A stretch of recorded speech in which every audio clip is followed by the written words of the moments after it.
पीछे वाले मित्रों से पूछना पड़ता है। नमस्कार साथियों, आए दिन आम जनमानस पर महंगाई का वार भाजपा सरकार कर रही है।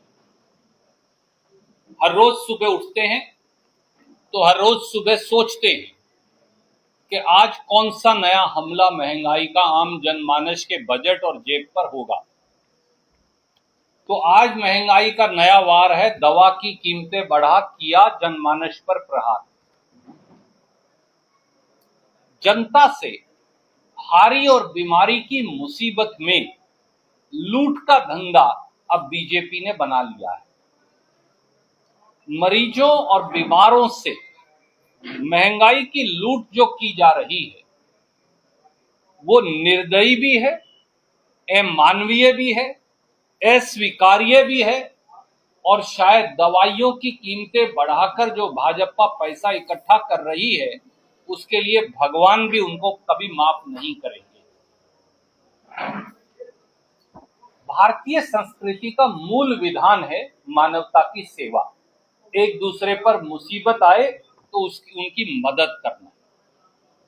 परंतु पहले पेट्रोल, डीजल, रसोई गैस, सीएनजी, बल्क डीजल, छोटू सिलेंडर, कमर्शियल सिलेंडर, इन सब की कीमतें बढ़ाकर जनता के बजट पर डाका डाला गया और अब जरूरी दवाओं की कीमतों में इजाफा कर बीजेपी ने सबसे ताजा हमला बोला है। तो बीमारों और मरीजों से पैसा वसूली का ये धंधा सबसे ज्यादा निंदनीय है। मैं सिलसिलेवार दवाओं की बढ़ी कीमतों पर आपके समक्ष रखना चाहूंगा। कैंसर, टेटनस और जो गंभीर घाव हैं उनकी दवा के रेट में 11 जून 2026 की रात को गुपचुप 50% बढ़ोतरी कर दी गई। इसका एक चार्ट है जो मैं आपको भेज रहा हूं। मैंने इसलिए इसका एक चार्ट बनाया, फिर भी मैं उनमें से कुछ पढ़ देता हूं। एक दवाई है जिसका नाम है सिस्प्लेटिन। इसमें 50% इजाफा हुआ। फेफड़े का कैंसर, अंडाशय यानी ओवेरियन कैंसर, ब्लैडर कैंसर, उसकी कीमोथेरेपी की पहली दवा ही ये है। तो हर गरीब परिवार पर 50% बोझ डालना ये सही कैसे है? आपको इस चार्ट में मैंने सब इसलिए इसका उल्लेख कर दिया है पूरा बनाकर। पहले क्या कीमत थी, अब क्या कीमत है इत्यादि। दूसरी दवाई है कार्बोप्लेटिन। ये भी कीमोथेरेपी की दूसरी सबसे महत्वपूर्ण दवा है। इसकी भी कीमत 50% बढ़ा दी। तीसरा, अगर किसी गरीब का एक्सीडेंट हो जाए, किसान का थ्रेशर में हाथ आ जाए, किसी गरीब को चोट लग जाए, किसी साधारण जनमानस को चोट लग जाए, तो जब वो अस्पताल में जाएगा उस घाव को लेकर, तो पहला इंजेक्शन जो लगता है वो एंटी टेटनस इम्यूनोग्लोबुलिन लगता है। उसके रेट में भी 50% बढ़ा दिया। ये कर क्या रही है बीजेपी सरकार? गरीब क्या करेगा एक दिन में 50%? ये 4 दवाइयों के बगैर कोई इलाज संभव नहीं। इन सब में 50% इजाफा कर दिया। उसके बाद मैंने साल 2021 से 2026 के बीच जो 900 एसेंशियल मेडिसिन है, यानी जिन्हें जरूरी दवा की सूची में रखा गया है भारत सरकार द्वारा भी, मोदी सरकार द्वारा भी, उनके रेट्स देखे तो ये पाया कि 1 अप्रैल 2021 से 1 अप्रैल 2026 के बीच सरकार ने बाकायदा नोटिफिकेशन जारी कर 900 एसेंशियल दवाइयों की 26% कीमत बढ़ा दी। ये मैंने डेट वाइज आपको, आज तक ये रिकॉर्ड में नहीं था कहीं, डेट वाइज चार्ट निकाल के मैं आपको भेज रहा हूं। इसके अलावा शायद ही कोई ऐसा व्यक्ति है जो ब्लड प्रेशर का मरीज शहर में या अब तो गांव में भी नहीं। हार्ट की दवा सब लेते हैं, brain attack, neurology, heart, blood thinner हर आदमी ले रहा है। बच्चे का पैरासाइटिक इन्फेक्शन बड़ी कॉमन बात है गरीब से गरीब के घर में। और HIV, रेट्रोवायरल ड्रग्स जो हैं वो भी, और एंटीबायोटिक्स तो सबको लेनी है। इसकी जेनेरिक दवाएं भी हैं। एक वो है जो ब्रांडेड मेडिसिन है, वो महंगी होती है, जेनेरिक दवाएं हमेशा सस्ती होती हैं। बीजेपी सरकार ने, मैंने ये पाया कि उसके अंदर भी 28% की बढ़ोतरी कर दी पिछले 5 वर्षों में। मैंने फिर एक एक दवाई का नाम निकालकर आपके लिए लिखने की कोशिश की कि पुराना रेट क्या था, दवाई किस चीज के लिए इस्तेमाल की जाती है, इसका इम्पैक्ट क्या है, नया रेट क्या है। ये चार्ट भी आपको भेज रहा हूं। ये भी आज तक किसी ने इस प्रकार से देखा नहीं। एक दवाई है जो सब लेते हैं, एम्लोडिपिन, आपने भी सुना होगा सबने। ये ब्लड प्रेशर, हार्ट के लिए सबसे एसेंशियल मेडिकेशन है। 27.85% यानी 28% कीमत बढ़ गई। एमोक्सिसिलिन, बुखार हो, पेट दर्द हो, सर दर्द हो, एमोक्सिसिलिन की पट्टी तो दे ही देंगे। ये जेनेरिक ड्रग है, इसके अंदर भी 28% कीमत बढ़ा दी। ये एंटीबायोटिक्स है। एक है एल्बेनाडाजोल, ये बच्चों का पैरासाइटिक जो इन्फेक्शन है उसमें पहली दवाई डॉक्टर यही देगा। 28% इसकी कीमत बढ़ गई 21 और 26 के बीच में। चौथी है एस्प्रिन, ब्लड थिनर जो है वो लगभग 50 वर्ष के बाद तो सब लोग ले रहे हैं, अब तो 30 के बाद भी ले रहे हैं। 28% इसकी कीमत बढ़ गई। और आखिरी है एबाकावेर, ये HIV और एंटी रेट्रोवायरल ड्रग है, ये तो मुफ्त में देना चाहिए। 28% इसकी कीमत बढ़ा दी।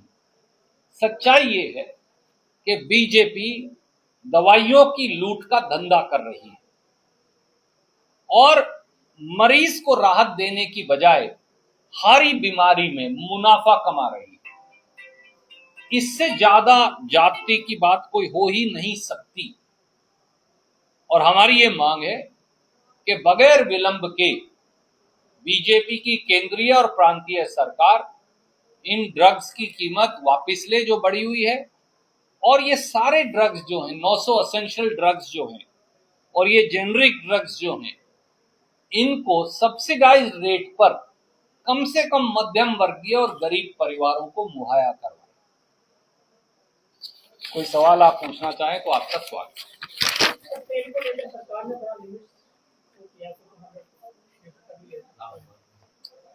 बल्क डीजल को लेकर जो आदेश जारी किया है वो जन विरोधी है। मैंने कल भी ये कहा था। एक किसान एक ड्रम 220 लीटर का भरवाता है और एक ड्रम से तो उसका काम चलता नहीं, वो 2 से 3 ड्रम लेकर आएगा एक समय में। 5 एकड़ का किसान 1200 लीटर से 1500 लीटर एक सीजन में इस्तेमाल करता है। अब अगर वो बल्क में खरीदेगा, जो ये नहीं बता रहे, बल्क डीजल की कीमत है 135 रुपया लीटर। जी, ये नहीं बता रहे। अगर आप बल्क में खरीदेंगे तो डीजल की कीमत है 135 रुपया लीटर, और पेट्रोल पंप पे खरीदेंगे तो डीजल की कीमत है 95 और 96 रुपया लीटर। तो 40 रुपया लीटर का अतिरिक्त भार पड़ेगा। नतीजा क्या होगा? काला बाजारी शुरू हो जाएगी। वो कहेंगे ड्रम में तुझे दे देता हूं, 20 रुपया फालतू मुझे दे जा, 20 तू रख ले। तो 1200 लीटर भी अगर वो खरीदता है, अगर 40 रुपया लीटर अतिरिक्त देगा तो उसके ऊपर बोझ पड़ा 48,000 का। 48,000 का। और अगर 20 रुपया ब्लैक मार्केटिंग में भी देगा तो भी 24,000 का। 8 रुपया लीटर आप पहले बढ़ा चुके हैं पेट्रोल पंप पे भी। तो 9600 रुपए का आपने पहले ही सीजन के साथ उसका बोझ डाल दिया। अब आ जाइए ट्रक वाले साथियों पे या बस वालों पे। जो टैंकर और ट्रॉले हैं वो तो 4-4 टैंक लगा के, 3-3 टैंक लगा के चलते हैं, 600-600 लीटर डालते हैं। बस और ट्रक के अंदर भी 200 लीटर डालना आम बात है, 200, 250, 250 लीटर। तो वहां भी अगर वो बल्क में डलवाएंगे तो 40 रुपया लीटर महंगा है, नहीं तो वैसे ठुक जाएंगे ब्लैक मार्केटिंग में। अब आ जाइए जो बड़े शहर हैं, कैथल में चलो अपार्टमेंट नहीं है, पर आप अगर रोहतक तक आ जाएं तो रोहतक तक सारे अपार्टमेंट्स बन गए हैं, और करनाल कुरुक्षेत्र तक, और उधर अंबाला, पंचकुला, रेवाड़ी, यमुनानगर, फरीदाबाद, गुड़गांव, कहीं चले जाइए, और पूरे हिंदुस्तान में। तो अपार्टमेंट वाले तो जो जनरेटर पे ही चलाते हैं बिजली, बिजली तो 24 घंटे मिलती नहीं, तो अब उनके लिए तो बल्क में 5,000 लीटर आएगा, 10,000 लीटर आएगा, उनके लिए भी 40 रुपया लीटर बढ़ गया। और चौथी है छोटे छोटे उद्योग, हमारे यहाँ राइस शेलर उद्योग है, कहीं कोई और उद्योग है, कहीं साइंटिफिक इंस्ट्रूमेंट उद्योग है, कहीं बर्तन उद्योग है, यमुनानगर इत्यादि में लकड़ी उद्योग है, एग्रीकल्चर इक्विपमेंट उद्योग है करनाल में या पूरे हिंदुस्तान में, या पानीपत में कपड़ा उद्योग है, कारपेट है, दूसरे पर्दे इत्यादि हैं। ये जो लघु और मध्यम उद्योग हैं, इनको भी पूरी बिजली तो नहीं देते 24 घंटे की, बाकी तो वो जनरेटर पे चलाते हैं, वो भी 40 रुपया लीटर बढ़ जाएगी। आखिर में कौन भुगतेगा? बस का यात्री, ट्रक की माल ढुलाई से माल खरीदने वाला, और उद्योग का माल खरीदने वाला वो कौन है? वो साधारण लोग हैं। तो ये सब भी उन पर आएगा। और अब दवाइयों के रेट बढ़ा दिए, कि सरकार आए दिन रेट क्यों बढ़ा रही है हर चीज के? सर 12 साल का दो कार्यकाल कैसे देखते हैं? बीजेपी यशगान कर रही है कि उन्होंने जनहित से फैसला। आदरणीय मित्र, ये यशगान ही है 12 साल का। 12 साल में हर रोज मार पड़ रही है आम जनमानस पर, और बीजेपी के कार्यालय बनते जा रहे हैं। सच्चाई रिकॉर्ड तोड़ने की बात की। महंगाई का रिकॉर्ड टूट चुका है मित्र, और कभी 100 रुपया आज तक मुझे बताइए पेट्रोल हुआ हो, 1,000 रुपया गैस सिलेंडर हुआ हो, कभी डॉलर 97, 98 और 100 पहुंचने के नजदीक लगा हो। सच्चाई है, ये रिकॉर्ड तो तोड़ रहे हैं, पर उल्टे वाले तोड़ रहे हैं। सर एफआईआर में चल रहा है, तो देखिए, एसआईआर के बारे में एक दिन अलग आपसे मैं बात करूंगा। कई महत्वपूर्ण विषय हैं, हम उसके लिए पूरी तरह से तैयार हैं। एसआईआर एक वोट काट एक्सरसाइज है, परंतु उसके बारे में आज आपसे मैं चर्चा नहीं करूंगा, ताकि विषय से मैं भटकूं। मेरे मित्र, हाँसी मत जाइए, कलायत और कैथल पता कर लीजिए, आज ही पेट्रोल पंप लूटे गए।